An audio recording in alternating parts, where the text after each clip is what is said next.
श्री गुरु चरण सरोज रजो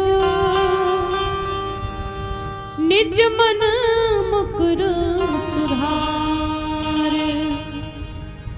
बरनो रघुबर बिमल जसो जो दायक फल चार। बुद्धिहीन तनु जानिके सुमिरो पवन कुमार। बलि बुद्धि विद्या देहु मोहे हर हो कलेश विकार। बोली सच्चे दरबार की जय। बोली बांके बिहारी लाल की जय। आरती जला लीजिए।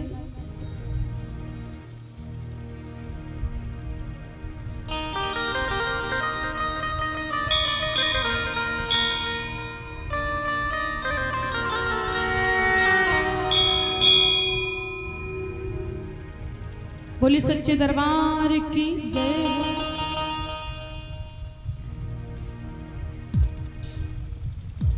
हे राजा राम तेरी आरती गाऊं।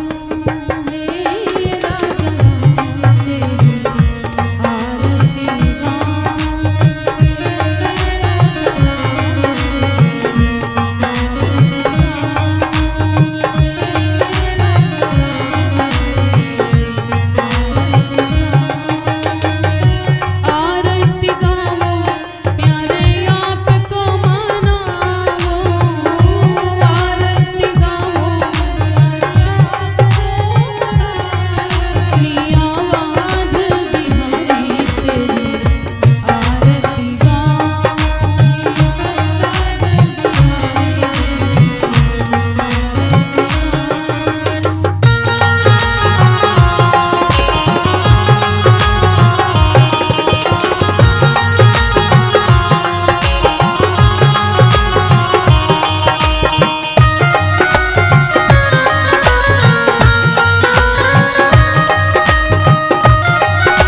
सभी भक्त अपने पावन स्थान पे बैठ जाइए। राधे श्याम हरिओम।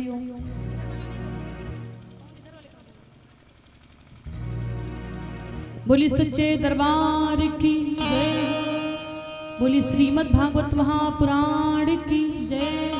सभी लोग बैठ जाइए, आरती के दर्शन करें और आराम से जो हमारे भक्त इधर उधर खड़े हैं आप लोग भी बैठ जाइए। बोलिए सच्चे दरबार की। आइए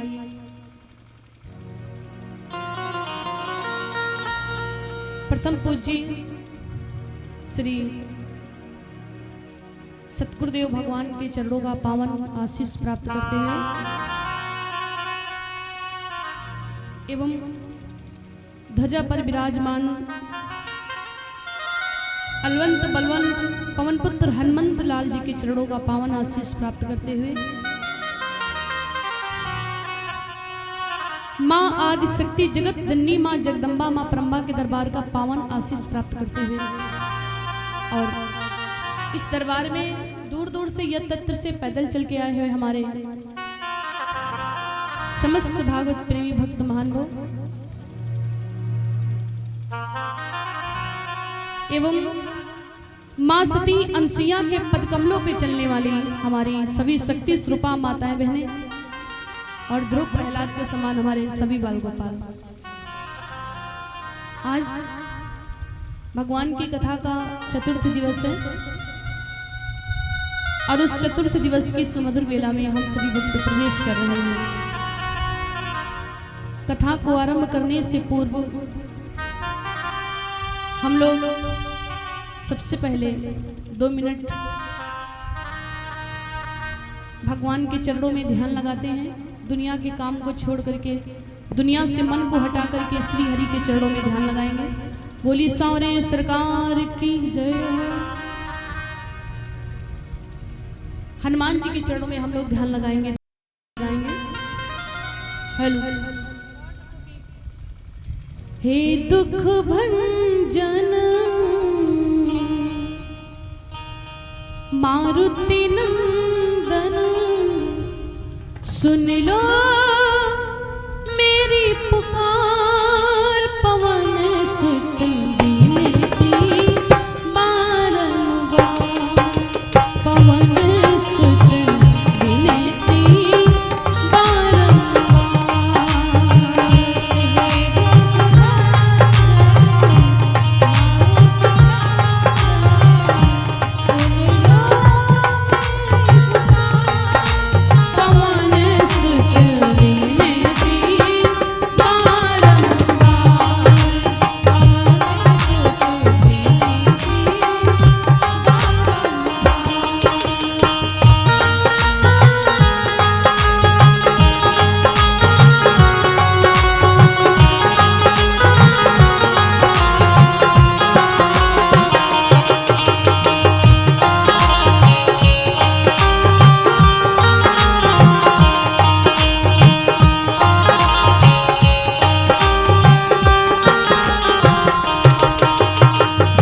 राम कथा सुनवे को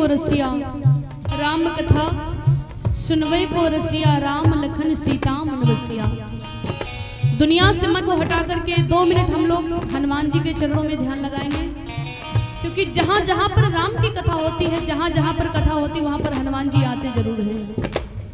हनुमान जी को सिद्धियां प्राप्त हैं। अष्ट सिद्धि नवो निधि के दाता, अष्ट सिद्धि नवो निधि के दाता, दुखियों के तुम भाग्य विधाता, दुखियों के भाग्य विधाता, सिया राम के काज संवारे, सिया राम के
बोली सच्चे दरबार की जय हो।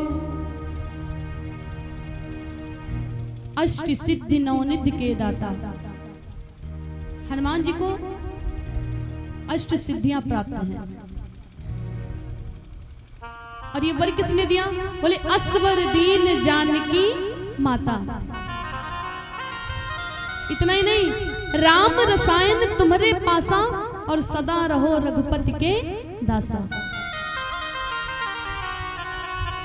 ये हनुमान जी को माता सीता ने वरदान दिया कि पवन पुत्र हनुमंत लाल, मेरे पुत्र तुम मेरे लिए इतना कर सकते हो कि इतना बड़ा समुद्र लांग करके तुम आ गए मेरी खोज करने के लिए, तो मैं भी तुमको एक वरदान देती। क्या? बोले अष्ट सिद्धियां तुमको प्राप्त होंगी, उनके दादा कहलाओगे, और राम रसायन तुम्हारे पासा सदा रहो रघुपति के दासा। जिस जगह राम का मंदिर हो तुम राम के प्यारे ही होंगे, और सीता लक्ष्मण के साथ साथ तुम राम दुलारे ही होंगे। ये मैया ने वरदान दिया। सीता मैया ने कहा कि जिस जगह पर राम का मंदिर होगा ना, अगर राम के साथ में सीता है, लक्ष्मण है, तो हे वरदान, ये मैं तुमको वरदान देती हूँ, मैं वरदान देती हूँ कि वहां पर तुम भी रहोगे। आज भी प्रमाण आप लोग देखते हैं, जहां पर राम लक्ष्मण सीता, तो वहां पर आपको हनुमान जी जरूर मिलेंगे। केवल सीताराम तो भले ही ना मिले, लेकिन अगर राम लक्ष्मण सीता ये तीनों लोग हैं तो साथ में हनुमान जी जरूर मिलेंगे चरणों में। क्योंकि मैया ने वरदान दिया, जिस जगह पर राम का मंदिर हो तुम राम के प्यारे ही होंगे, सीता लक्ष्मण के साथ साथ तुम राम दुलारे ही होंगे। धन्य है हनुमान। दुनिया चले न श्री राम के बिना, और राम जी चले ना हनुमान के बिना। ये पूरी दुनिया राम का इंतजार करती है, लेकिन धन्य है पवन पुत्र हनुमंत लाल जी। कहते कि बलवान बनना तो आसान बात है, धनवान बनना आसान बात है, विवेकवान बनना आसान बात है, परंतु सेवक बनना बड़ी कठिन बात है। आप सब कुछ कर लेते हो, लेकिन किसी के सेवक नहीं बन सकते हो, दास नहीं बनते हो। कहते हो कि हम किसी के हिसाब से नहीं चल पाएंगे, हम अपने हिसाब से काम करेंगे। किसी के मन का आप काम नहीं कर पाते हैं। क्यों? क्योंकि सेवक बनना बड़ी कठिन बात है। धन्य है वीर बजरंगी पवन पुत्र हनुमंत लाल जी, जो भगवान श्री राम के अनन्य सेवक हैं। बोली सच्चे दरबार की।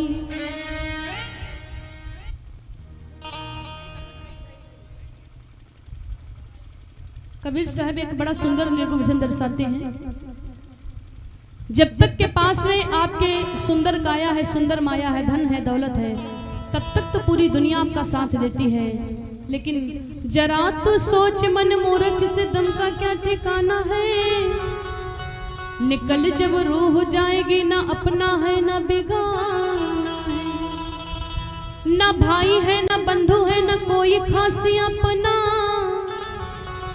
जरा तुम गौर से देखो तो ये मतलब का जमाना। इस दुनिया में कोई किसी का साथी नहीं है। और जब तक के पास में आपके धन होगा, दौलत होगी, तब तक के दुनिया में हजार आपके मित्र बन जाएंगे। लेकिन जब आपके पास में धन, दौलत, सुंदर काया, सुंदर माया नहीं रहेगा, तब कोई नहीं होगा। बड़ा सुंदर निर्गुण भजन है कि सुख के वैलोमी को बोली सच्चे दरबार की। सुख के सब साथी, दुख में ना कोई।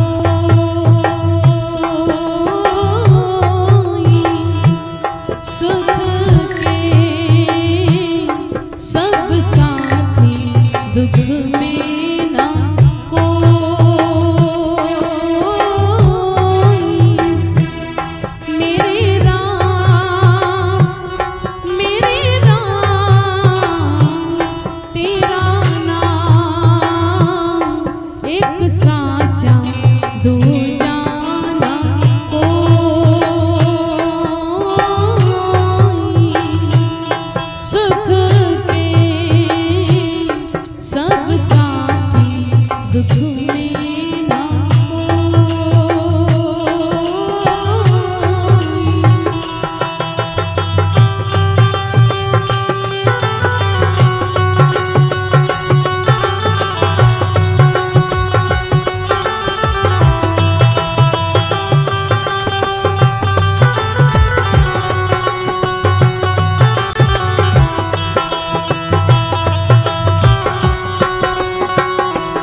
कुछ तेरा ना कुछ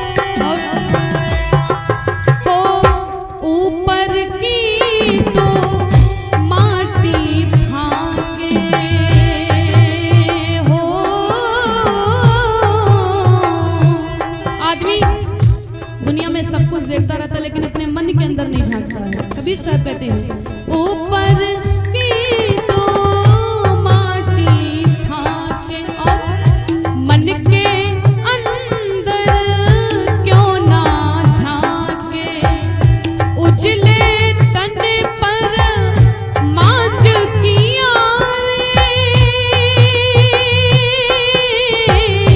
उजले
बोली सच्चे दरबार की, बोली बांके बिहारी लाल की। आप लोग बैठे हो इतनी संख्या में और जयकारा इतने धीरे बोलते हो कि पूछो ना। हम कहते कहते परेशान हैं और आप लोग सुनते सुनते परेशान हैं। और आज तो कुछ नए भी अतिथि आए हुए हैं, धीरज शर्मा और बबलू कार से पवन महाराज।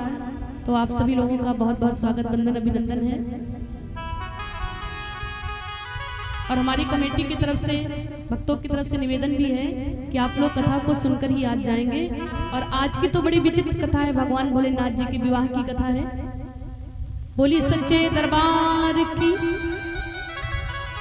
बोली पवन पुत्र हनुमंत लाल की। सुख के सब साथी, दुख में न कोई।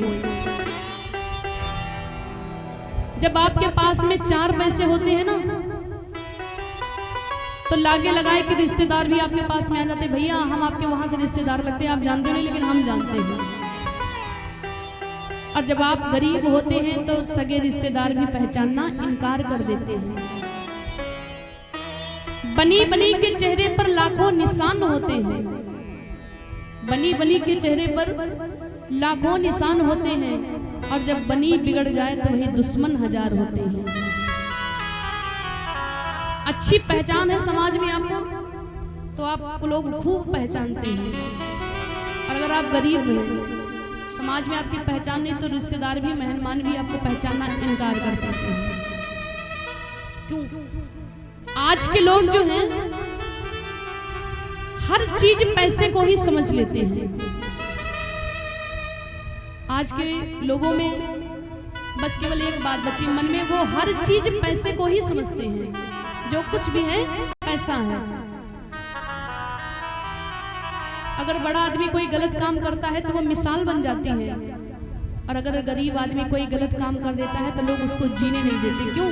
क्योंकि पैसे के बल पर उसकी कही हुई बात मिसाल बन जाती कि उन्होंने ऐसा कर दिया था, और वही गलती अगर कोई गरीब इंसान कर दे तो लोग उसे जीने नहीं देते। आदमी जितना वैल्यू पैसे को आजकल दे रहा ना, उतना वैल्यू किसी चीज को नहीं देता है। लेकिन निवेदन करूंगी, देखिए पैसा बहुत कुछ होता है, इको थोड़ा कम कर दीजिए। पैसा बहुत कुछ होता है, लेकिन हर चीज पैसा ही नहीं होता है। हर चीज पैसा नहीं होता है। अगर आपकी कार चोरी हो गई, कोई चुरा लेकर गया है, दुख तो होता, लेकिन आप फिर से कमाई करेंगे, फिर से मेहनत करेंगे, फिर से खरीद सकते हैं। आपके मकान नहीं आप फिर से बनवा सकते, धन चोरी हो गया फिर से खरीद सकते, लेकिन अगर एक बार समाज में इज्जत चली गई तो इज्जत कोई बाजार में बिकने वाली चीज नहीं है, उसे आप वापस नहीं ला सकते हैं। तो पैसा तो बहुत कुछ होता है, लेकिन हर चीज पैसा ही नहीं होता है। जिंदगी एक किराए का घर है। ये जिंदगी क्या है? किराए का घर है। जैसे कोई गरीब आदमी किसी के घर पे रहता है तो किराए का घर में रहता है, मालिक की जब इच्छा हो जाए तो अपने घर से निकाल सकता है। वैसे हम सबका मालिक ईश्वर है कि जिंदगी एक किराए का घर है, एक ना एक दिन बदलना पड़ेगा।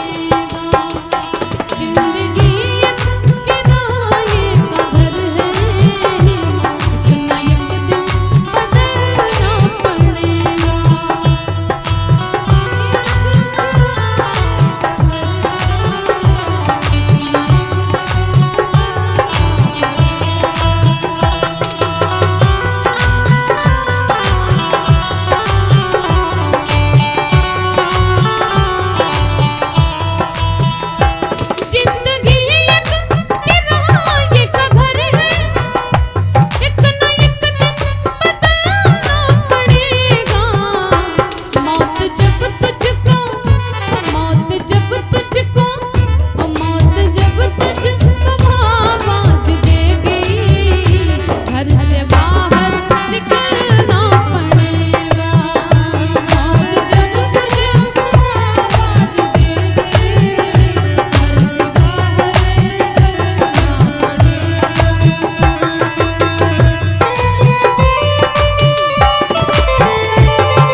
पाने के लिए बड़ी मेहनत करनी पड़ती है। रात के बाद होगा सवेरा, रात के बाद होगा सवेरा, फिर कहीं दिन निकाल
बोली दुर्गा माता करुणा की धारा, है करुणा की धारा, जिनकी है करुणा की धारा। है करुणा।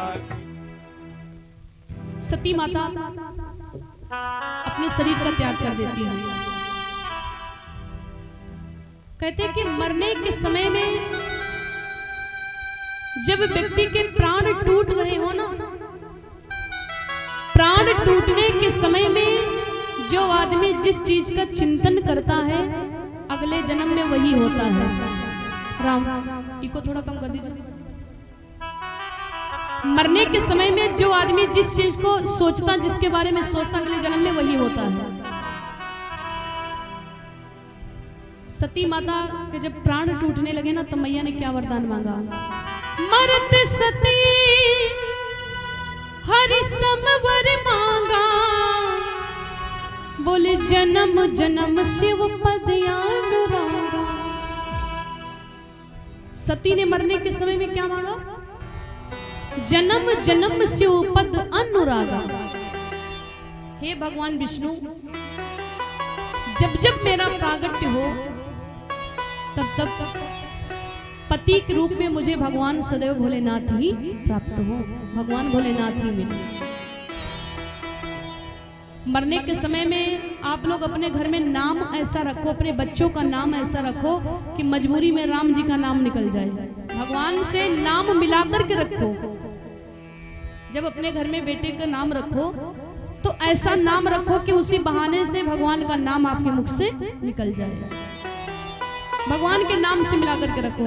पहले के नाम आप लोग सुनते हो, बड़े बड़े नाम होते थे, जैसे राम पेर, राम सहारे, राजित राम, माने जिसमें राम शब्द आ जाए। पहले के लोग ऐसे नाम रखा करते थे, लेकिन आजकल के लोग जानते हो क्या रखते हैं? यस, पिंटू, चिंटू, पता नहीं क्या क्या चल गया है। यहाँ तक तो सिमी नहीं बोलते, बहुत लोग तो रखते हैप्पी, मैंने खुद देखा है। तो इन नाम लेने से कल्याण नहीं होगा। नाम भी रखो अपने बेटे का तो भगवान से नाम मिलाकर के रखो। क्यों? इससे बहुत फायदा होता है। आपके घर में बेटा है, उसका नाम है राम सहारे, अगर उससे आपका कुछ काम पड़ेगा तो आप नाम ही तो लेकर के पुकारेंगे। और जब राम सहारे एक बार कहेंगे तो बुलाएंगे अपने बेटा को, लेकिन उसी बहाने से राम शब्द आपके मुख से निकल जाएगा, उसी बहाने से निकल जाएगा। ऐसे भगवान का नाम नहीं ले पा रहे हो तो भगवान से नाम मिला करके रखो।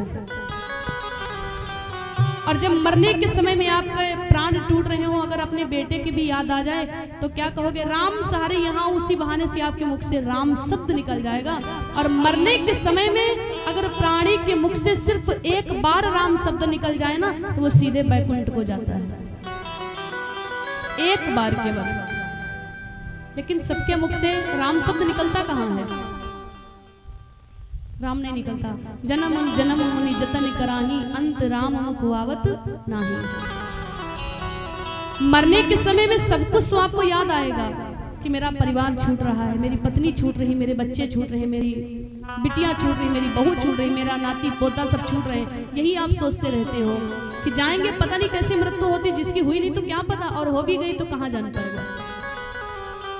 यही आप सोचते रहते कि मेरा पूरा परिवार छूट जाएगा, और इतने में ही आपकी सांसें टूट जाती हैं। बहुत लोग तो फैसला ही करते रहते हैं कि भैया वहां की जमीन उनको दे देना, और जो जमीन थोड़ा सा धन गाड़ा रखा हुआ छोटे भाई को दे देना, इतने में राम नाम सत्य हो जाएगा। लेकिन जब नाम रखो अपने घर में बेटों का तो भगवान के नाम से मिलाकर के नाम रखो। उसी बहाने से आपके मुख से एक बार राम शब्द निकल जाएगा और आपकी मुक्ति हो जाएगी।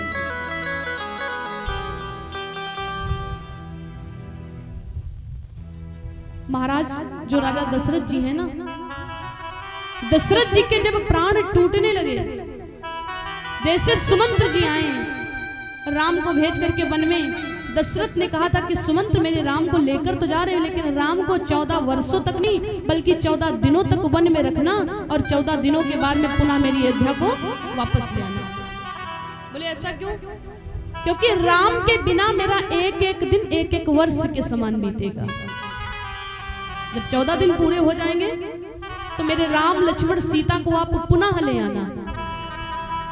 सुमंत्र ने कहा ठीक है। सुमंत्र ने प्रयास तो बहुत किया लेकिन राम जी नहीं आए। क्यों? क्योंकि धर्म के लिए मेरा वनवास हुआ है, धर्म के लिए मेरा वनवास हुआ है, धर्म के लिए जो कुछ भी हुआ है सब हुआ है, और अगर मैं धर्म को ही छोड़ दूं तो ये मेरा कर्तव्य भी नहीं कहता है। इसलिए सुमंत्र तुम जाओ और पिताजी से कहना कि वो चिंता मत करें, जब 14 वर्ष पूरे हो जाएंगे तो तुम्हारा पुत्र वापस आ जाएगा आपकी शरण में।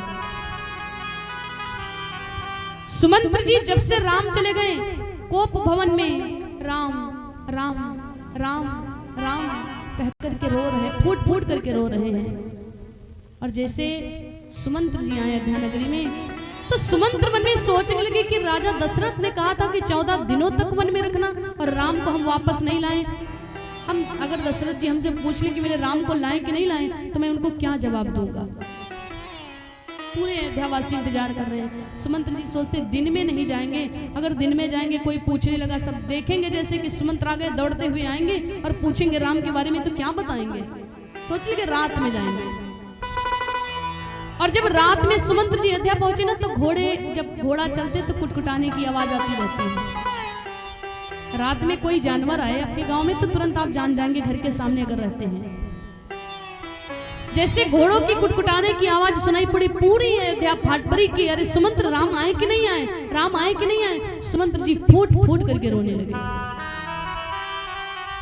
और सुमंत्र जी गए हैं कौशल्या के कच्छ में। कौशल्या जैसे सुमंत्र का नाम सुनते एकदम से खड़ी हुई और कहने लगी मेरे राम आए कि नहीं आए। सुमंत्र ने कहा मैया मैंने राम को लाने की 1000 कोशिश की लेकिन राम जी नहीं आए। जैसे राम की ना आने की बात सुनी कौशल्या मैया अपने केसों को नोच नोच करके फूट फूट करके रोने लगी। पूरी अयोध्या में शोकाकुल छाया हुआ है। विचित्र बात यह है जिस दिन से राम का वनवास हो गया 14 वर्षों तक अयोध्या नगरी में ना किसी का जन्म हुआ और 14 वर्षों तक ना ही किसी की मृत्यु हुई। जब से भगवान वनवास चले गए 14 वर्षों का भगवान का वनवास हुआ था। 14 साल तक अयोध्या नगरी में ना किसी का जन्म हुआ और ना किसी की मृत्यु हुई। बस केवल एक आदमी ऐसा है जिसकी मृत्यु हुई, वो है महाराज दशरथ। वो केवल दशरथ है। सुमंत्र जी जैसे आए और सुमंत्र गए हैं कोप भवन में, महाराज दशरथ पृथ्वी पर पड़े, मुकुट अलग पड़ा है, श्री राम राम राम राम कह करके पुकार रहे हैं। जैसे जल से निकाल करके मछली को फेंक दो, मछली तड़पती है ना, वही दशा आज महाराज दशरथ की है। सुमंत्र गए हैं और इस दृश्य को देख करके सुमंत्र का शरीर कांपने लगा कि महाराज ने कहा था राम को लाना और हम राम को लाए नहीं तो जवाब क्या देंगे। फूट फूट करके माता कौशल्या रोती हैं। जैसे सुमंत्र जी कहने लगे महाराज सुमंत्र का आप प्रणाम स्वीकार करो। और जैसे सुमंत्र का नाम सुना महाराज दशरथ पृथ्वी पर पड़े थे लेकिन सुमंत्र का नाम सुनते ही ऐसे तुरंत खड़े हो गए जैसे मरे हुए देह में फिर से प्राण आ गए हैं। सुमंत्र तू आ गया, राम आए कि नहीं आए, बेस कम कर दीजिए, मेरा राम आया कि नहीं आया। और जैसे राम की बात सुनी तो सुमंत्र ने कहा प्रयास तो बहुत किया लेकिन राम नहीं आए। जैसे ये शब्द कहा कि राम नहीं आए तो तुरंत दशरथ फूट फूट करके रोने लगे। सुमंत्र ये तुम नहीं, ये श्रवण कुमार के माता पिता की चीख चीख की आवाज कहती है कि जैसे पुत्र की विरह में मेरे प्राण चले गए हैं वैसे ही तुम्हारे भी दशरथ चले जाएंगे। जब महाराज दशरथ की मृत्यु होने लगी, प्राण टूटने लगे तो मरने के समय में महाराज दशरथ ने कितनी बार राम कहा है, राम राम श्री राम कहीं, गिनिएगा आप कितनी बार नाम लिया है, राम राम श्री राम कहीं, राम राम श्री राम, तन पर हरि रघुबर बिरहे, राव गए सुर धाम। मरने के समय में महाराज दशरथ ने एक बार राम शब्द नहीं कहा है, 6 बार राम शब्द कहा है। गिनिएगा, राम राम कही, राम कही, राम राम श्री राम। तन पर हरि रघुबर बिरहि राव गए सुरधाम। सुमंत्र की आवाज को सुनकर के महाराज दशरथ ने 6 बार राम राम राम राम राम राम कहा और इतना कहने के बाद में प्राणों को त्याग दिया। धन्य है सब पिता। राम राम तो सब कहे दशरथ कहा ही न कोई, और जो कोई दशरथ कहे तो पुत्र राम सम होए। राम एक ऐसा शब्द है। जिस समय माता सती के प्राण टूटने लगे ना, तो सती ने मरने के समय में केवल एक ही वरदान मांगा है, मरत सती हरे समवर मांगा, जन्म जन्म शिव पद अनुरागा।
बोली शंकर भगवान की।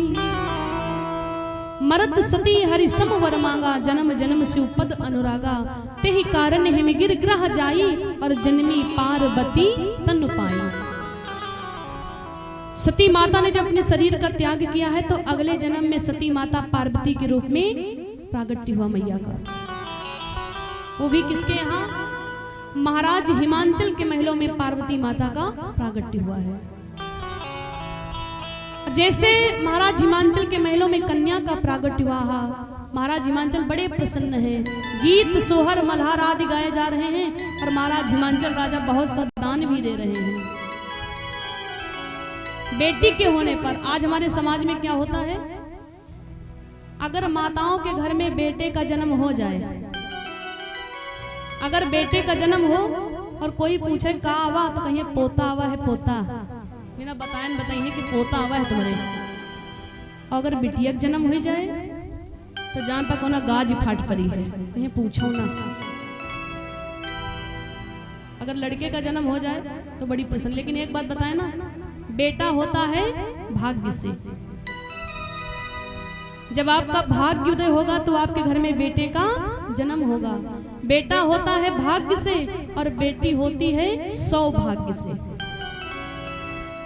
एक बार आपका भाग्य उदय होगा तो आपके घर में बेटे का जन्म होगा, और आपका भाग्य 100 बार उदय होगा तब एक बार आपके घर में बेटी का जन्म होगा।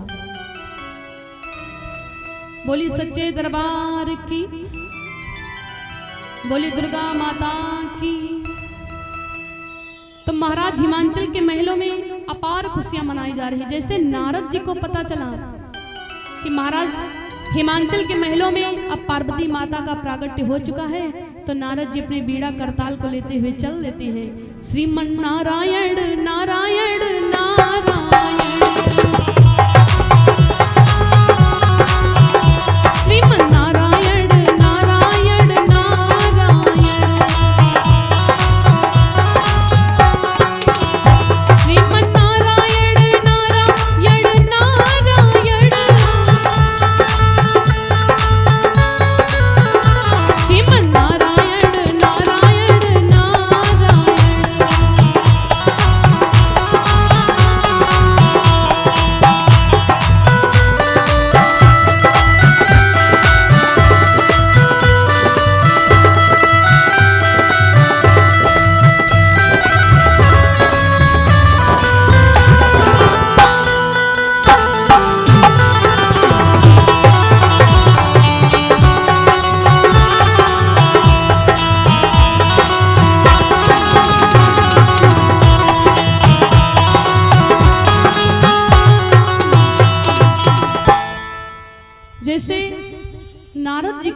चला कि महाराज हिमांचल के महलों में अब कन्या का प्रागट्य हो गया, देवी का अवतार हुआ है।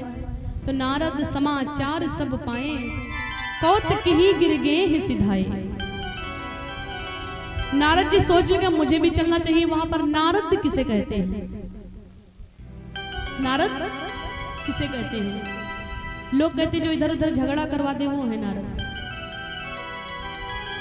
लेकिन जिसकी कही हुई बात कभी ना रद्द होती हो वो है नारद, क्योंकि अर्थ ही यही है, नारद, ना रद्द, माने जिसकी कही हुई बात कभी रद्द ना होती हो, कोई टाल ना सकता हो, वो है नारद। और नारद ने खुद गा करके बताया है कि ब्रह्मा जी का बेटा और नारद मेरा नाम, ब्रह्मा जी का बेटा और नारद मेरा नाम, इधर उधर चुगली लगाना ये तो मेरा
और नारद मेरा नाम है, इधर उधर चुगली लगाना ये तो मेरा काम है।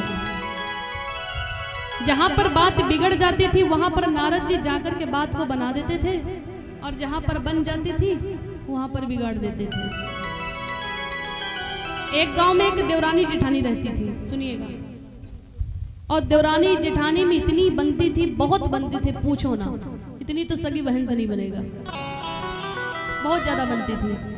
तो नारद जी ने जब देखा तो नारद जी के मन में ईर्ष्या पैदा हो गई। सोच लगे अच्छा इतना देवरानी जेठानी से बनती है,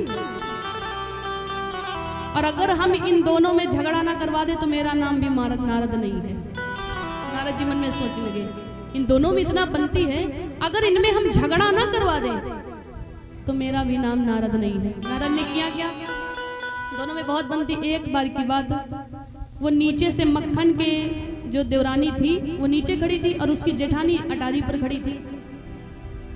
तो ऐसे वो थी मटकी थी और उसी मटके में मक्खन रखा हुआ था।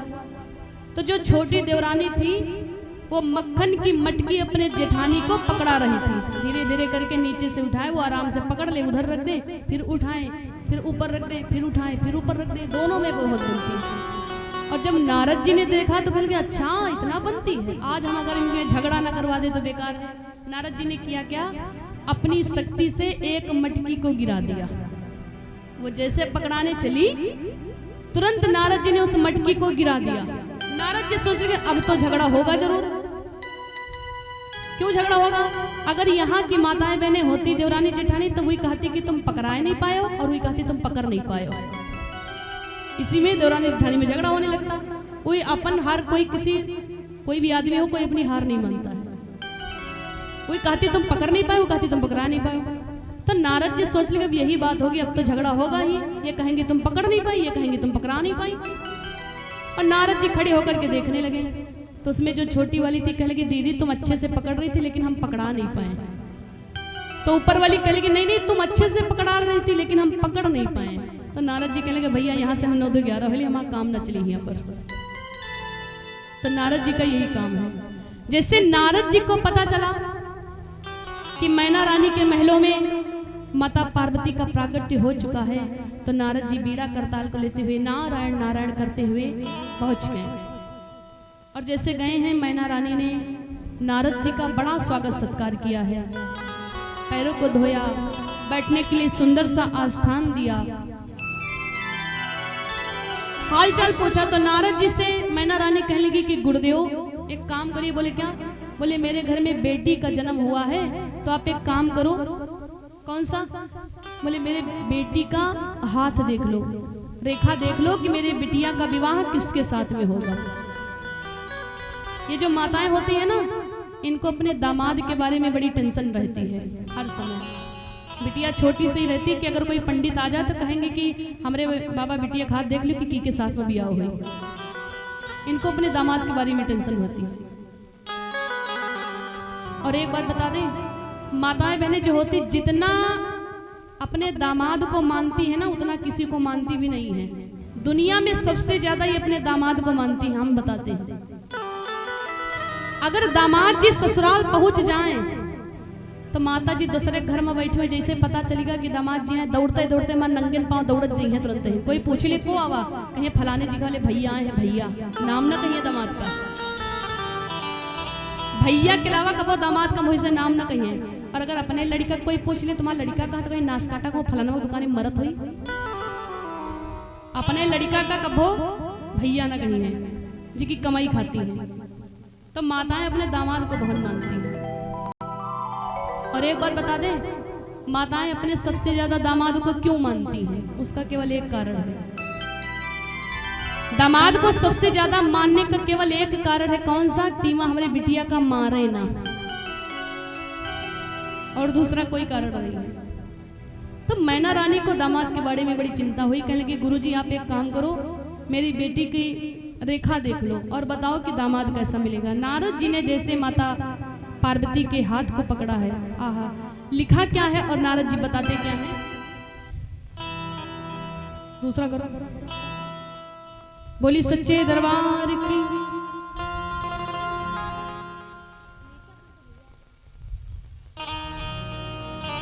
कहा मुनि बिहस बोड़ मृद पानी, जय सिया राम जय जय सिया राम। सुता तुम्हारी सकल गुड़ खानी, जय सिया राम जय जय सिया राम।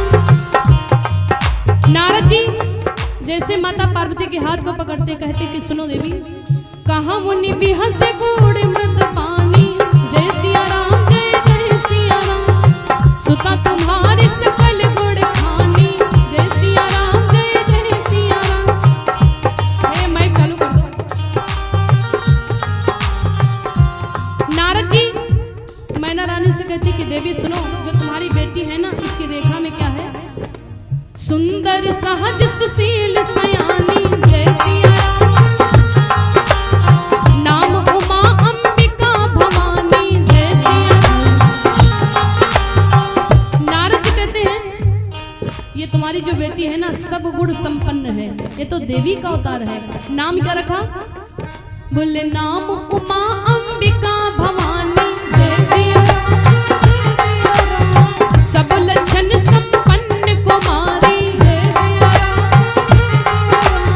हो यही संतत प्रिय ही प्यारी, जय सिया राम। नारद जी माता के हाथ को पकड़ करके पूरे गुण ही गुण बताते जा रहे हैं कि इसमें गुण कौन कौन से हैं। सभी लोग मेरे साथ में गाएंगे। सुंदर सहज सुशील सयानी, और नाम उमा अंबिका भवानी, सदा अचल यही कर यही बाता, यही सेवत कछु दुर्लभ नाही। शैल सुलक्षण सुता तुम्हारी, सुनहु जी अब अवगुण दुई चारी। नारद जी कहते देवी सब कुछ तो ठीक है, शैल सुलक्षण सुता तुम्हारी, लेकिन सुनहु जी अब अवगुण दुई चारी। दो चार अवगुण भी हैं। बोले अवगुण कौन से हैं? रामा शैल सुलक्षण, शैल सुलक्षण सुता तुम्हारी। अब सभी लोग उठाएंगे हाथ, बिल्कुल सीधा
जानकी माता की जय हो।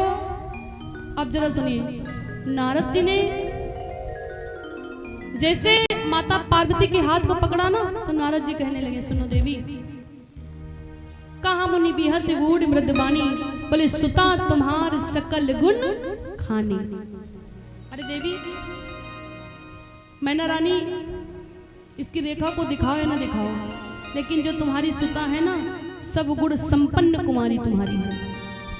और नारद जी कहते हैं, सुंदर सहज सुशील सयानी, और नाम उमा अंबिका भवानी।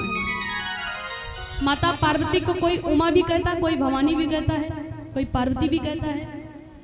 सब गुण ही गुण बताते जा रहे हैं। सदा अचल एह कर यह वाता, यही ते जस पावहि पित माता, यही कर नाम सुमिर संसारा, त्रिचण है पतिव्रत्य सिधारा। और सुनो देवी, शैल सुलक्षण सुता तुम्हारी, लेकिन सुनो हो जी अब अवगुण दुई चारी। सब कुछ तो ठीक है, लेकिन दो चार गुण के साथ में अवगुण भी हैं। बोले अवगुण कौन से हैं? सुनो, जिनके साथ में इनका विवाह होगा ना, वो दूल्हा कैसा होगा। नारद जी कहते हैं, जोगी जटिल व काम मन, नगन्य मंगल भेसो, अस स्वामी यही का मिले, हस्त पड़ी रेखो। नारद जी कहते, सुनो देवी, जो इसका पति होगा ना, वो कैसा होगा? जोगी जटिल व काम मन, नगन व मंगल भेसो, अस स्वामी यही का मिले, हस्त पड़ी एक रेखो। जो इसका पति होगा, जोगी होगा, जटिल होगा, अकाम मन, बोले जिसके मन में कभी कामना व्याप्त ना करती हो। नगन अमंगल भेष, जिसके शरीर पर एक वस्त्र तक नहीं होगा। अगुण अमान मात पितुहीना, और कैसा दूल्हा होगा? बोले जिसके ना माता हो ना पिता हो। जरा कल्पना कीजिए। और यहीं तक नहीं, जिसके गले में सर्प की माला हो, और कान में जिसके बिच्छू हो, रहने के लिए एक कोठरी तक न मजबूत हो, भूत पिशाचों के बीच में रहता हो, ऐसा दूल्हा इसको मिलेगा। जैसे ये सुना तो मैना रानी तुरंत पृथ्वी पर गिर गई और कहने लगी, गुरुदेव ये आप क्या कहते हो? मैं अपनी बेटी को लेकर अपने मायके चली जाऊंगी, अपनी जान दे दूंगी, लेकिन ऐसे दूल्हे के साथ में हम विवाह नहीं करेंगे। भाई, दुनिया में कौन ऐसी माता है जो चाहती है कि मेरी बेटी का विवाह उसके साथ में हो, जो भूत पिशाचों के बीच में रहता हो, जिसके गले में सर्प हो, कान में बिच्छू हो, रहने के लिए कमरा तक ना मजबूत हो? कोई नहीं चाहता ना। मैना रानी को बड़ा कष्ट हुआ। बोली ये जगदम्बा का अवतार मेरी बेटी है, और जैसे तुम अघोरी के साथ में करे उसके साथ में थोड़ी ना विवाह कर देंगे। जाओ नारद जी, ये नहीं हो सकता है। जब आप लोग किसी को रेखा दिखाती हो ना, जब पंडित आपके गांव में कोई रेखा देखने आता, माताओं की एक आदत होती है, रेखा बड़ी जल्दी दिखाती है। कोई पंडित बाबा गांव में आ जाए तो ये और कुछ काम करें या ना करें, लेकिन रेखा सबसे पहले दिखाती कि बाबा हमारा रेखा देख लियो। लेकिन रेखा किसी को मत दिखाना, मैं बताती हूँ। रेखा की एक किताब आती मेरे भी पास है, जो लोग हमसे कहते हैं हम भी देख के बता देते हैं उसी के हिसाब से। कोई अपनी ज्योतिष से आजकल वैसे संत बचे ही नहीं, और कुछ हैं भी पृथ्वी पर। हम बताते हैं आपको, जैसे जो लोग रेखा देखते हैं आपको बताएंगे क्या। जैसे आपके गांव में कोई पंडित जी आते तो माताएं सबसे पहले बुलाकर के लाती, बाबा मेरी रेखा देख लो। तो पंडित क्या बताएगा? वो बाबा कहेंगे, बिटिया तुम्हारी रेखा बड़ी अच्छी है, बहुत भाग्यशाली हो, बहुत भाग्यशाली हो। क्यों? पहले मक्खन पालिश लगा लेगा, थोड़ा मक्खन लगा लेगा, तभी तो तुमको बाद में ठगेगा। जो काम दुनिया में किसी चीज से नहीं होता, वो काम थोड़ी सी तारीफ से हो जाता है। क्यों? जब कामदेव गया नारद जी के पास में, नारद जी समाधि में बैठे थे, तो कामदेव ने अपनी कला से नारद जी को नहीं जीता, लेकिन प्रशंसा से जरूर जीत लिया। जो काम दुनिया में किसी चीज से नहीं होता, वो काम थोड़ी सी प्रशंसा से हो जाता है। एक गांव में एक बड़ा अच्छा मूर्तिकार रहता था, जो मूर्तियां बनाता था। जैसे नवरात्रि का महीना आता है, मैया जी के दिन आते हैं तो मूर्ति बनाते, बहुत कलाकार होते जो मूर्ति बनाते हैं। तो एक बड़ा अच्छा मूर्तिकार था, बड़ी अच्छी मूर्तियां बनाता था।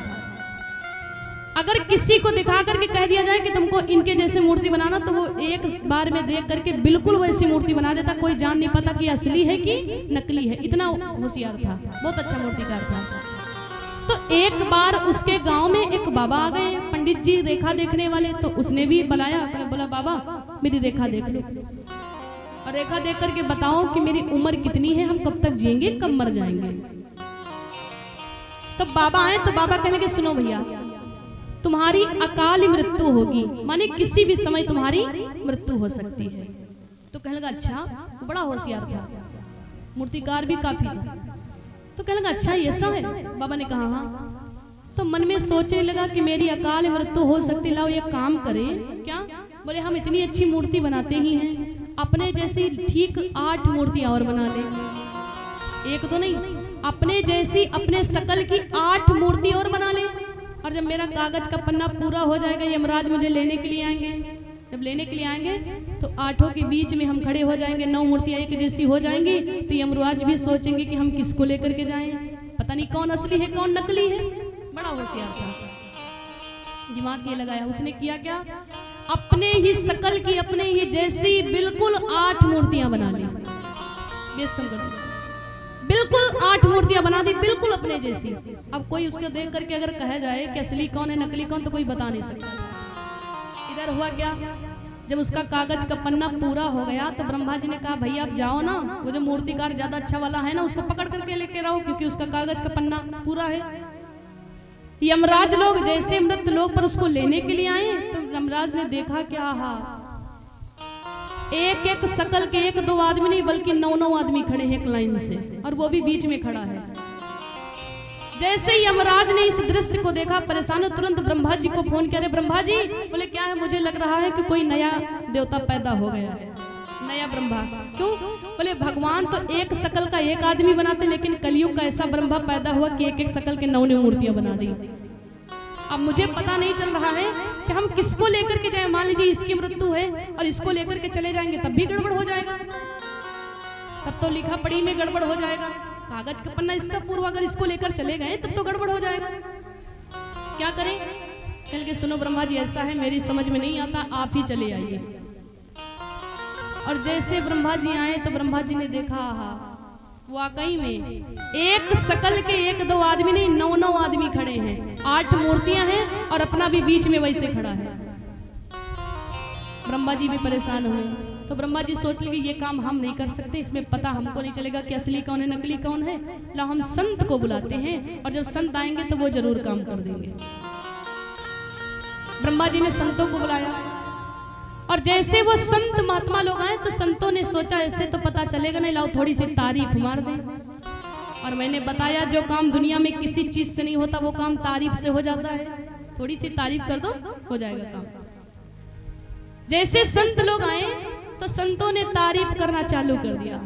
वाह प्रकृति का नजारा, जिस मिस्त्री ने, जिस कलाकार ने इस मूर्ति को बनाया होगा, काश वो मेरे सामने होता तो उसे मैं अपने गले का हार पहना देता। और जैसे ये कहा तो बीच से निकल करके आ गया, बाबा मैंने बनाया है। बाबा कहेंगे यही तो मुझे पूछना था, और उसके गले में हार पहना दिया और लेकर के चले गए। तो जो काम दुनिया में किसी चीज से नहीं होता वो काम थोड़ी सी तारीफ से हो जाता है।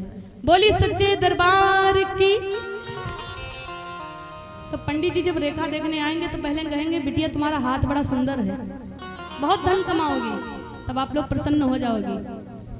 और उसके बाद में कहेंगे बिटिया जो तुम्हारे गांव रिश्तेदार वाले हैं ना, ये जलते बहुत है तुमको देख करके, तब आप लोग कहोगी हाँ ये सत्य है। वो ऐसा पूछता है कि मजबूरी में आपको सत्य ही कहना पड़ेगा कि ये तो खैर सच्चे है, सब कुछ ठीक बताएगा। और बाद में कोई ऐसी लाइन बता दीजिए मैं तुमको ठग लिया था, कही बिटिया सब कुछ तो ठीक है लेकिन एक अल्प बड़ी कठिन है, एक अल्प बड़ी कठिन। तो तुम मजबूरी में कहियो बाबा वो अल्प जरूर कट जाए, चाहे तुम हमारा घर जमीन सब कुछ लिखा लियो। और वही बाबा तुमको ठग लिया था। तो आप लोग किसी को रेखा मत दिखाइए। नारद जैसे संत हैं नहीं दुनिया में, नारद जी ने जो कुछ भी बताया है ये सत्य बताया है। नारद जी ने कहा सुनो देवी, जोगी जटिल व काम मनु नगनिया मंगल भेसो अस स्वामी यही का मिले हस्त पड़ी एक रेखो। जिसका पति होगा ना जोगी जटिल अकाम मन, जिसके मन में कभी कामना व्याप्त ना करती हो, ऐसा पति मिलेगा। मैना रानी पृथ्वी पर गिर गई, बाबा कुछ भी कर दो लेकिन ये रेखा जरूर काट दो, ऐसे दूल्हे के साथ में हम विवाह नहीं करेंगे अपनी बेटी का। नारद जी कहने ये नहीं हो सकता। क्यों? क्योंकि ये विधि का विधान है। जो आपके कर्म में लिखा है, जो आपके भाग्य में है वो भाग कर आएगा, और जो आपके भाग्य में नहीं है वो आकर फिर से वापस चला जाएगा। कहने लगे ये नहीं हो सकता है, ये तो कर्म का खेल है। जो बोएगा वही पाएगा, तेरा किया आगे आएगा, जैसी करनी वैसी भरनी, इसमें कोई उपाय नहीं है। तो मैना रानी कहने लगी गुरुदेव कुछ भी हो, लेकिन हम ऐसे दूल्हा के साथ में जीते जी अपने बेटी का विवाह करेंगे नहीं, चाहे कुछ भी हो जाए। लेकिन पार्वती माता ने जब सुना तो मैया बड़ी प्रसन्न हुई, क्योंकि मैया ने मरने के समय में वरदान ही यही मांगा था।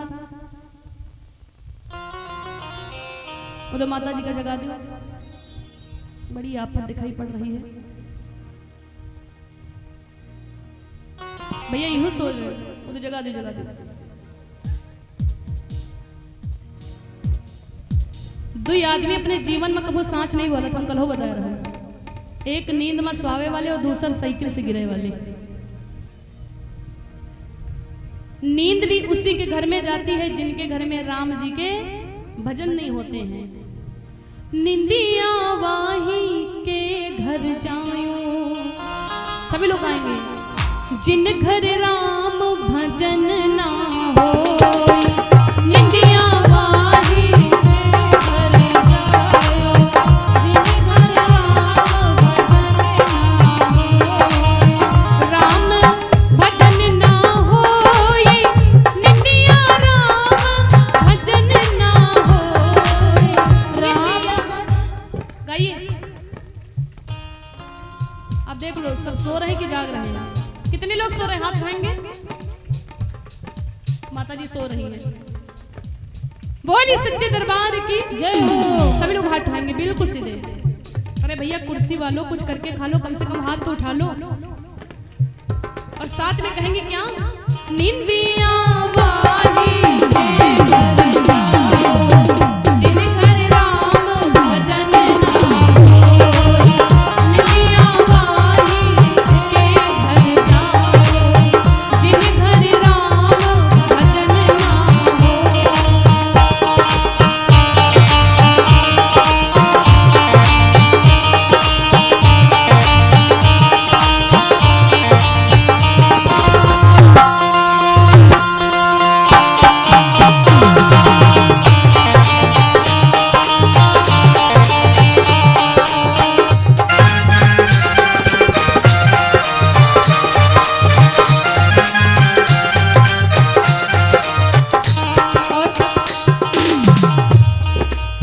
दिन और रात को मिलाकर के 24 घंटे होते हैं। और पहर कितने होते हैं? 8 पहर। 8 पहर में आप लोग करते क्या है? एक शब्द को सुनिएगा। हो 4 पहर धंधामा बीते, 4 पहर गयो सो। 4 पहर धंधामा बीते, 4 पहर गयो सो। 8 पहर होते हैं, जिसमें 4 पहर आप लोग काम धंधा में बिता देते हैं और 4 पहर सो करके बिता देते हैं। 4 पहर धंधामा बीते, 4 पहर गयो सोई। 4 पहर धंधामा बीते, 4 पहर गयो सोई।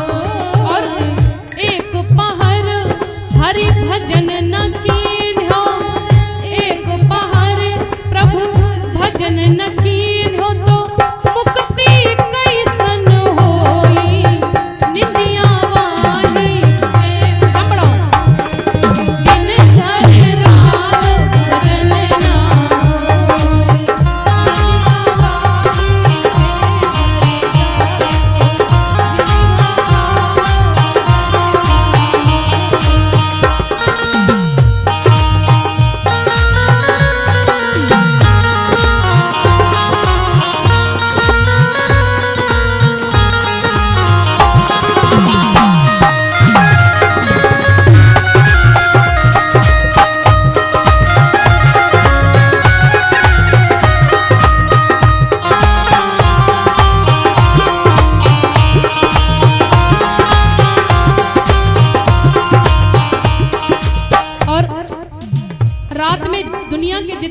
सब सोते हैं, सब सोते हैं, लेकिन 3 आदमी ऐसे हैं जो रात में जागते हैं। वो कौन कौन है? या तब जागे राजा रानी, या तब जागे चोर, या तो जागे राजा रानी, या तो जागे चोर। रात में या तो राजा रानी को नींद नहीं आती, अगर सो गए नजर हटी दुर्घटना घटी, चोरी हो जाएगी। और या तो चोर नहीं जागते हैं चोरी करने के लिए। हो या तो वो जागे राजा रानी, या तो वो जागे चोर, या तो जागे राजा रानी, या तो जागे चोर। लेकिन तीसरा आदमी कौन है? या तो वो जागे साधु महात्मा, या तो वो जागे साधु महात्मा, जिनकी लगी राम से डोर, निंदिया वाही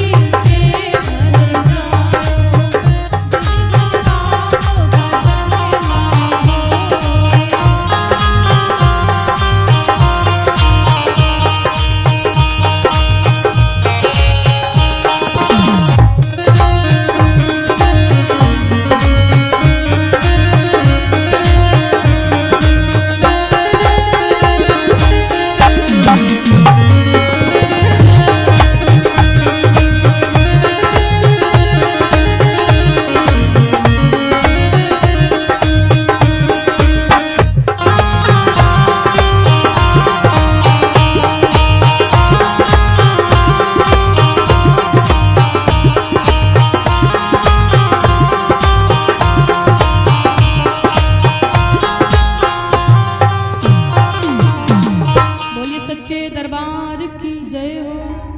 और ये सत्यम अवस्थी भैया जी की तरफ से 51 मुद्राएं, कार्तिकेय अवस्थी भैया जी की तरफ से 51 मुद्राएं, भगवान के चरणों में सादर दान। भगवान सदा कृपा बनाए रखे सभी भक्तों के ऊपर। बोली वृंदावन बिहारी लाल की जय हो, बोली सच्चे दरबार की जय हो। नारद जी ने जब बताया तो मैना रानी सोचने लगी कि हम ऐसे दूल्हे के साथ में विवाह करेंगे नहीं, चाहे कुछ भी हो जाए। लेकिन माता पार्वती बड़ी प्रसन्न हुई कि मैंने जो वरदान मांगा था वो सत्य हो गया। और मैया महाराज जो हिमांचल राजा है मैना रानी को बहुत समझाते हैं कि ये नारद जी ने कहा ये सत्य हो सकता है। क्यों? क्योंकि प्रभु के वचन परे चाहे फीका, लेकिन संत वचन पत्थर के लीका। ये नारद जी ने कहा है, ये बात कोई टाल नहीं सकता, क्योंकि नारद जिसकी कही हुई बात कभी रद्द ना होती हो वो है नारद। और तुम कहते कि विवाह नहीं करेंगे, करो या ना करो, लेकिन विवाह तो जिसके साथ में नारद जी ने बताया उसी के साथ में होगा। और नारद जी ने मैया से इशारा किया कि देवी तुम जाओ विपिन में जंगल में भगवान की तपस्या करने के लिए। क्यों? बोले जिस दिन से तुमने शिव का अपने शरीर का त्याग किया है उस दिन से भगवान शिवनाथ अपनी समाधि में बैठ गए हैं। पहले उनको जगाओ, तो पहले उनको प्रसन्न तो करो। माता पार्वती विपिन में गई हैं और जाकर के वहां पर नेत्र बंद करके भगवान शिव के चरणों में ध्यान लगा दिया। उर्धरि उमा प्राणपत चरना जाहि विपिन लागी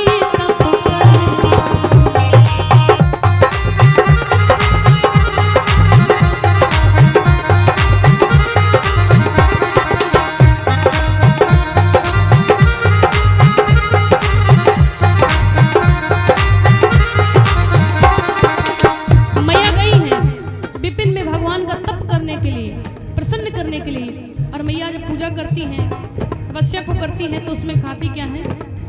कछु दिन भोजन पारी बतासा किए कठिन कछु दिन उपवासा।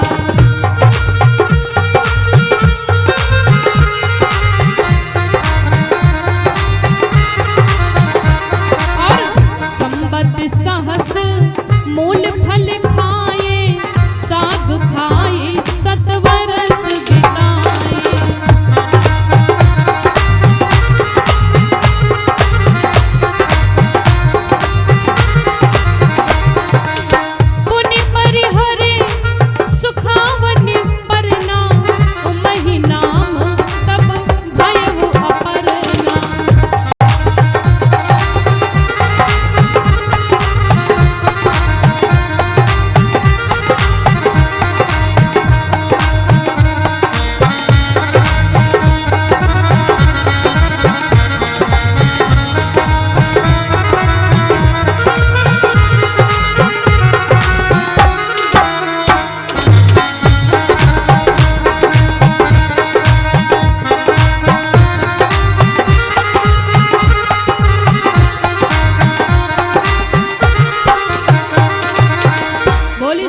दरबार की, बोली शंकर भगवान की।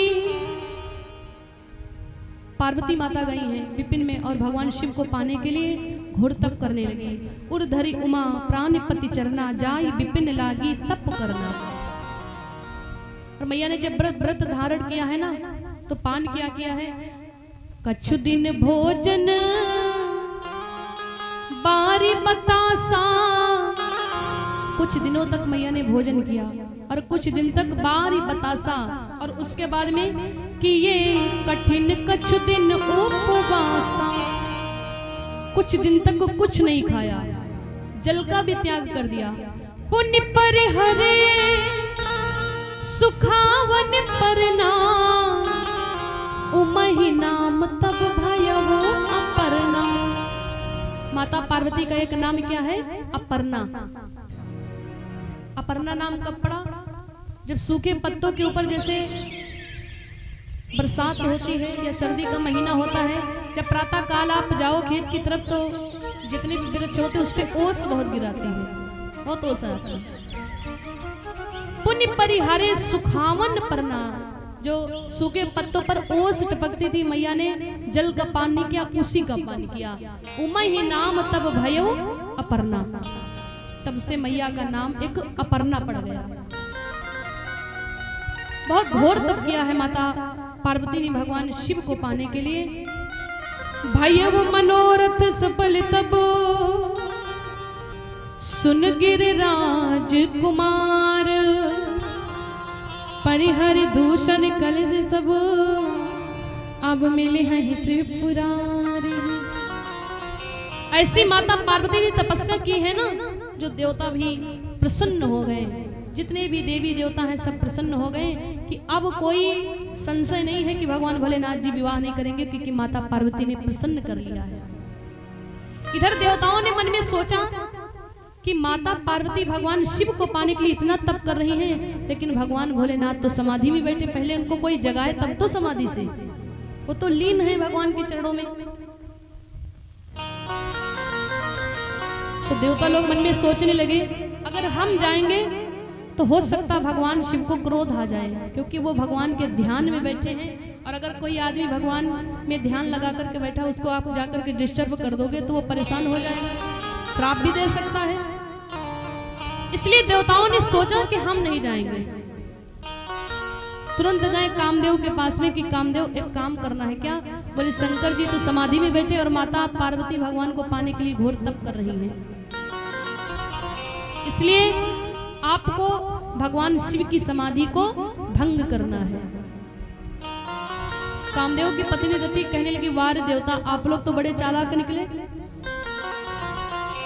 कोई अच्छा काम होता तो आप लोग खुद ही जाकर के कर लेते, तब तो पता नहीं चलेगा। और जब जो काम कोई नहीं कर सकता है, कहीं बाबा को क्रोध आ जाए, मेरे पति को भस्म कर दे, तो ये काम लेकर के यहाँ पर आ गए हो, मेरे पति नहीं करेंगे। लेकिन कामदेव ने कहा, तुम लोग चिंता मत करो, ये काम मैं करूंगा। देवताओं के कहने से कामदेव तैयार हुआ और कामदेव भगवान शिव की तपस्या को भंग करने के लिए चल देता है। अकेले नहीं गया है, कामदेव के साथ में बड़ी सुंदर सुंदर अप्सराएं हैं, बड़ी सुंदर सुंदर अप्सराएं हैं। और कामदेव जिस समय चलता है ना, मंद मंद हवाएं चलने लगी, बड़ा शीतल वातावरण हो गया। जिन कलियों को खिलने का समय नहीं था, वो समय से पूर्व ही खिल उठी। नदियों का जल हिलोरे ले रहा है, मंद मंद हवा चल रही है, और कामदेव धीरे धीरे करके जहां पर भोलेनाथ जी थे वहीं पर पहुंच गया है। कामदेव जब गया है, पूरा संसार कामांध में हो गया। भय काम बस जोगी तापस पाव रह की को कहे।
बोलिए शंकर भगवान की।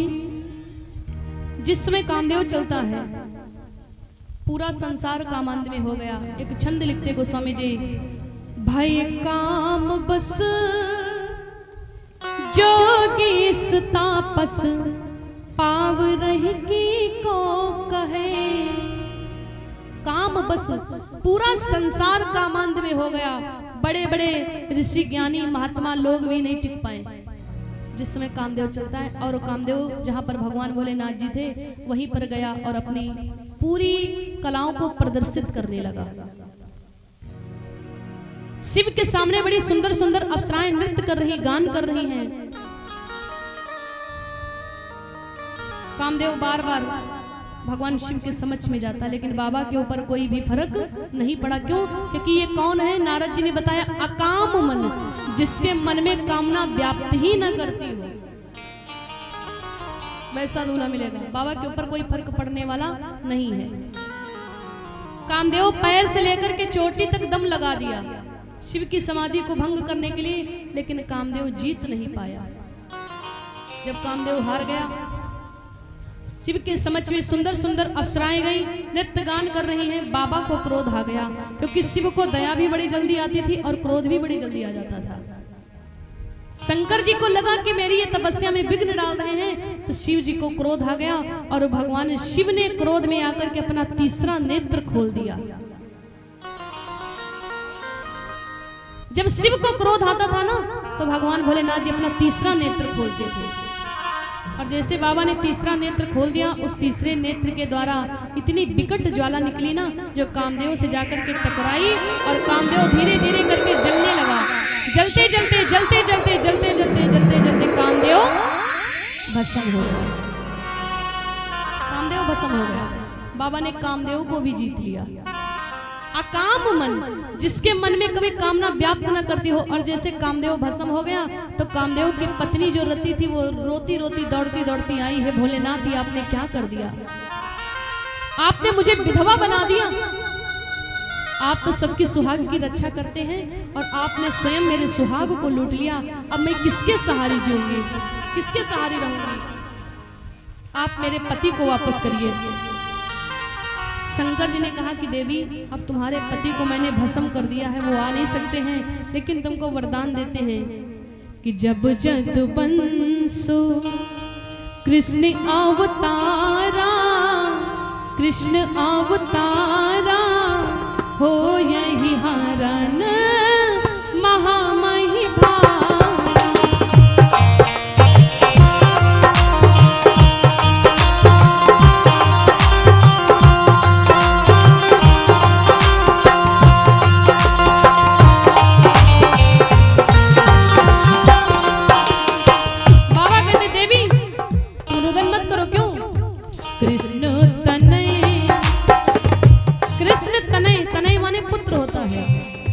कृष्ण तनय होई है पति तोरा, है पति तोरा, बचनी अन्यथा होई न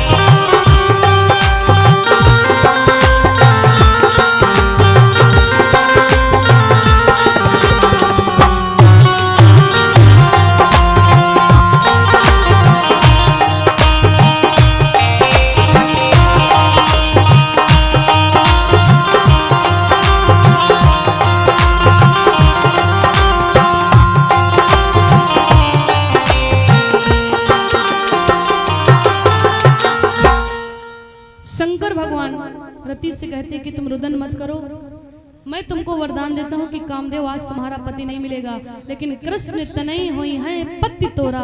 कृष्ण का तनय माने पुत्र, जो पति हो पुत्र होगा वो तुम्हारा पति होगा। द्वापर युग में बचन अन्यथा होई न मोरा, और रति वहां से प्रसन्न होकर के चली गई। अब रत्ती भी नहीं बची, कामदेव भी नहीं बचा। अब केवल भोलेनाथ जी, देवता लोग पीछे खड़े होकर के देख रहे थे क्या संवाद हो रहा। अब सब डर रहे कि भोलेनाथ से हम क्या कहें कि तुमको किस लिए हम जगाए हैं। ब्रह्मा जी हैं, विष्णु जी हैं और बाकी सारे देवता लोग हैं, शिव के समक्ष में आए। और भगवान को जब क्रोध आ जाता है ना शंकर जी को, तो कोई उनके सामने नहीं आता डर के मारे। देवता लोग सोचने लगे हम इनसे कहें तो क्या कहें, इतना क्रोध में अगर कहीं गुस्सा आ गई मुझे भी भस्म कर देंगे तब तो गड़बड़ हो जाएगा। और धीरे धीरे करके देवता लोग गए मुस्कुराते हुए, तो शंकर जी को प्रणाम किया। महादेव प्रणाम। बाबा ने प्रणाम किया। कहिए आप लोगों को किस कारण से आगमन हुआ है। तो देवता लोग ना थोड़ा सा मक्खन पालिश लगाने लगे। मैंने बताया जो काम किसी चीज से नहीं होता वह थोड़ी सी तारीफ करने से हो जाता है। कहने लगे महादेव एक बात कहें, अगर बुरा ना लगे तो कहने लगे बोलो। कहने लगे हम लोगों की इच्छा है ना, ये स्वर्ग लोक में, हमारे लोक में काफी वर्ष हो गए कभी किसी का विवाह नहीं हुआ। हम लोग बड़े दिनों से बारात किसी की नहीं गए, तो इसलिए हम लोगों की इच्छा है कि हम किसी की बारात चले। तो बाबा समझ गए कि किसी की कौन बैठा, हम ही तुमको कह रहे हो कि मेरा ही, हम ही विवाह करें, आप मेरी बारात में चलो। तो बाबा ने कहा अच्छा। चल गए हाँ बड़ी इच्छा है बारात जाने की, तो अगर आपकी आज्ञा हो, आपकी इच्छा हो तो बारात चले फिर। और आप विवाह के लिए तैयार हो जाइए, क्योंकि पार्वती माता का प्रागट्य हो चुका है और आपको पाने के लिए वो घोर तप कर रही है। शंकर जी देवताओं के कहने से विवाह करने के लिए तैयार हो गए। और जैसे तैयार हुए, विवाह की तिथि निकाली गई, तैयारियां होने लगी। जैसे देवियों को पता चला कि भगवान भोलेनाथ जी का विवाह है ना, तो देवियां तुरंत ब्यूटी पार्लर चली गई अपना अपना मेकअप करवाने। सब मेकअप करवाने में लगी हैं। सब जितने देवता लोग हैं सब अपने अपने वाहन को सजा रहे हैं, विमान को सजा रहे हैं। और इधर दुल्हा को कोई सजाने वाला है ही नहीं। जिसका विवाह है उसको कोई सजाने वाला नहीं है, दुल्हा को कोई सजाने वाला नहीं। और जितने यमदूत लोग हैं सब अपने अपने साज को सजा रहे हैं, अपने अपने वाहन को सजा। अच्छा जो यमराज होता है, यमराज का सवारी क्या होती है? यमराज की सवारी क्या है? भैंसा। और भैंसा देखने में कैसा होता है? काला। यमराज कहते हैं आज तुमको इतना नहलाएंगे, इतना नहलाएंगे कि काला से तुमको सफेद कर देंगे। काहे? क्योंकि तुमको ससुराल चलना है। जिसके पास में साइकिल होती है ना, वो भी मोटरसाइकिल मांग करके ससुराल जाता है, क्योंकि ससुराल की ठाठी अलग होती है। तो यमदूत लोग अपने अपने वाहन को सजा रहे हैं। देवराज इंद्र अपने उसमें जो विमान है उसमें वो लाइट वाली झालर लगा रहे हैं। सब देवता अपनी अपनी तैयारी में लगे, लेकिन दुल्हा को कोई सजाने वाला है ही नहीं। शंकर भगवान बड़े उदास हुए, तो नंदी ने कहा बाबा जब तक कि हम हैं ना तुम चिंता मत करना। क्यों? बोले हम लोग तुम्हारा श्रृंगार करेंगे। बाबा ने कहा ठीक है। बाबा का श्रृंगार कैसे हो रहा है ये सभी लोग जयकारा लगाएंगे जोरदार। बोली शंकर भगवान की जय हो, बोली पार्वती माता की जय हो, बोली गणेश भगवान की जय हो। लगे सवारन सकल सुर, वाहन विविधु विमान, हो ही सगुन मंगल सुभद, करही अक्षरागान। बाबा के विवाह की तैयारियां होने लगी और जो भगवान शिव के गढ़ है ना, वो बाबा का श्रृंगार करना चालू कर दिए हैं। शिव ही संभगन कर ही सिंगारा, जय शिव शंकर जय भोला, जटा मुकुट सिर मोर सवारा, कुंडल कंकन पहिरे प्याला, तन विभूत पटके हर छाला, और शशि ललाट सोहत सिर गंगा। भाई भोले बाबा का विवाह है और शंकर जी के विवाह में जिनको जिनको खुशी है वो लोग हाथ उठाएंगे और जिनको दुख है वो नीचे रखेंगे। देख लो इधर बहुत दुख है भैया। बोली सच्चे दरबार की जय हो। आप लोगों को कहना है जय जय शिव शंकर जय भोला। तो सभी लोग उठाएंगे हाथ बिल्कुल सीधे। शिव ही शंभु गण कर ही सितारा, जय शिव शंकर जय शिव भोला। और जटा मुकुट सिर मोर सवारा, जय शिव शंकर जय शिव भोला। कुंडल कंकण पहिरे प्याला, जय शिव शंकर जय शिव भोला। तन विभूत पटके हरि छाला, जय शिव शंकर जय शिव भोला।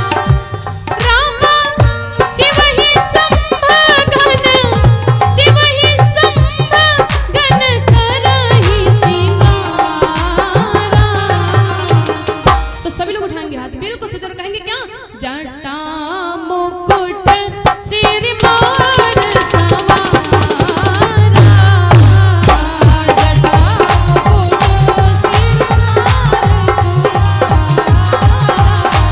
बोल बम बम बम, बोल बम बम बम, बोल बम बम बम, बोल बम बम, बोल बम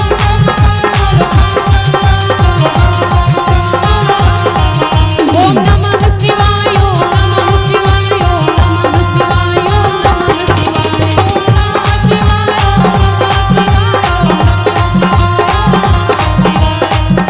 बोलिए शंकर भगवान की।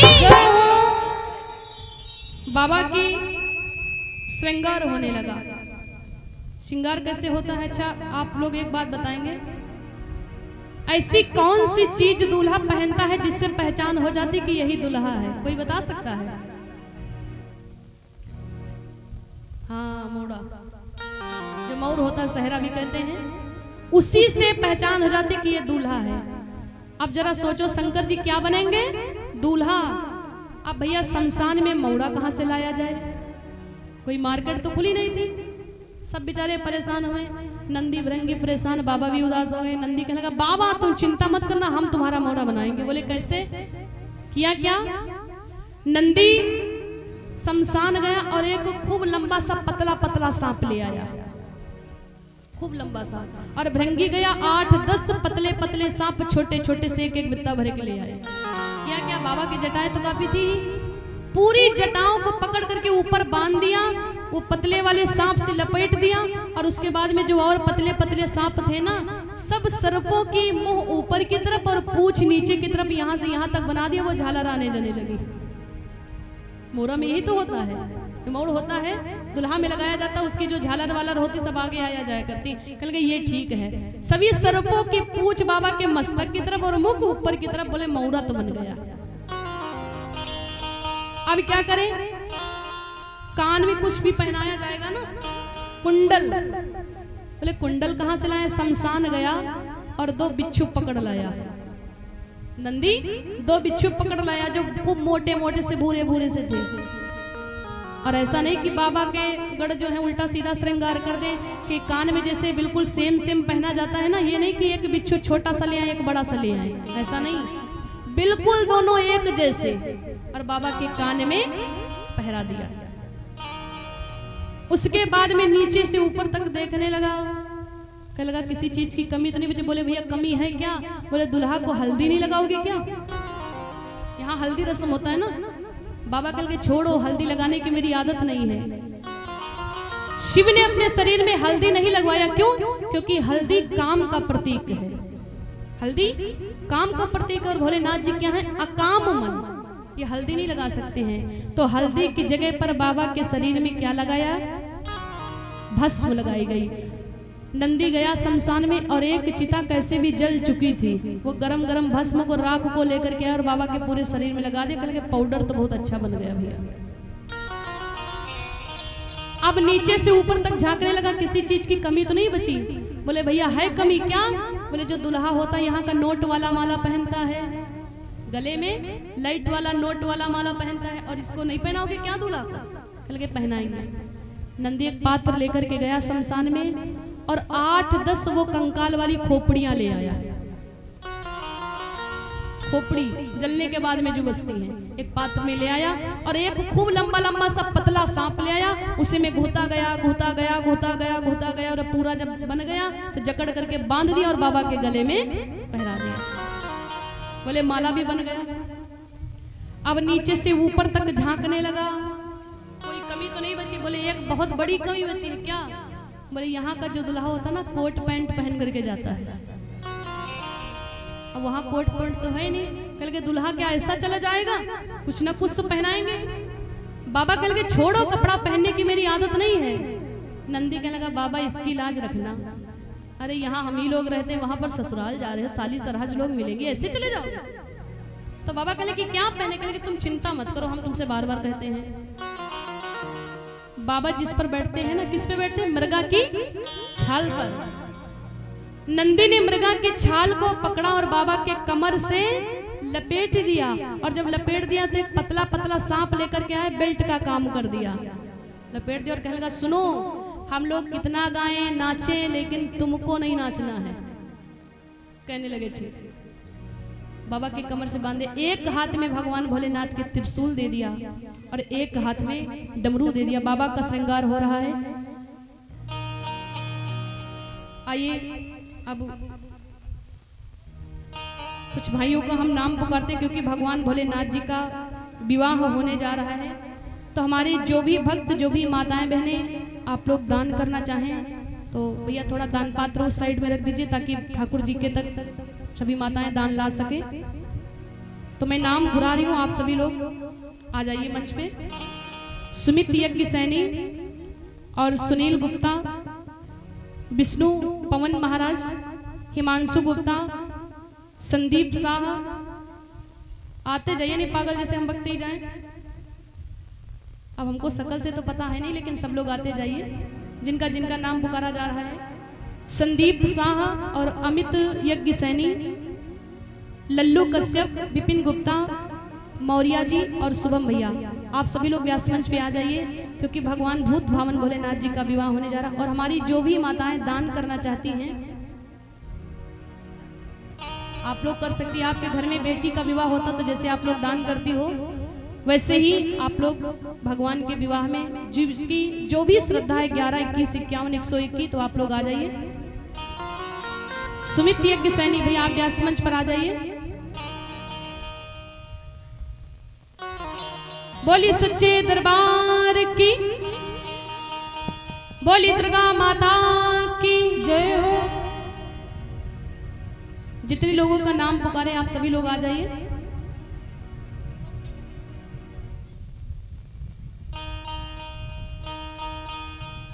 बोली सच्चे दरबार की जय हो। ऊंचा कर दो। भगवान भोलेनाथ जी का विवाह होने जा रहा है। भैया लाओ 501 मुद्राएं। सुमित भैया, जिनका जिनका नाम हो जाएगा आप लोग बताते जाइएगा। और हमारी माताएं बहनें जिनकी जो भी श्रद्धा आप लोग आकर के दान कर सकती हैं।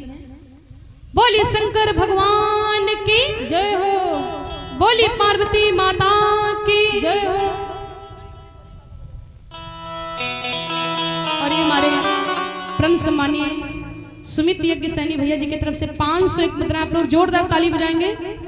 भगवान भोलेनाथ जी के विवाह में सादरदान भगवान कन्या करें। सुनील गुप्ता भैया आप भी आ जाइए। भैया आप तब तक दे दीजिए, तब तक नाम पुकारिए। आपका क्या नाम है?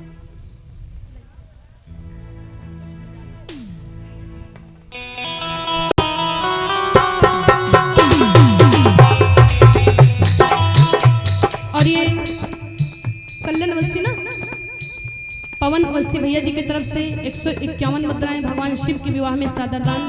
शिव जी की कृपा सदैव सभी भक्तों के ऊपर बनी रहे।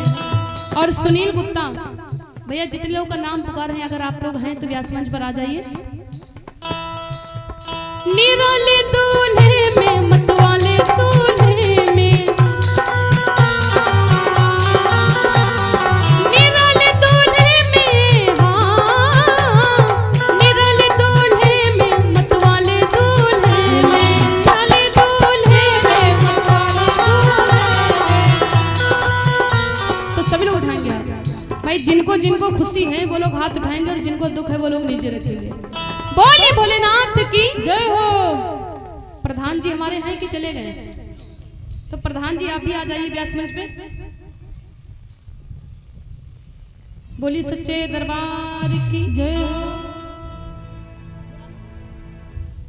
फिर से एक बार मैं नाम पुकारने जा रही हूँ। अगर भैया लोग हैं तो आप लोग आ जाइए व्यास मंच पे।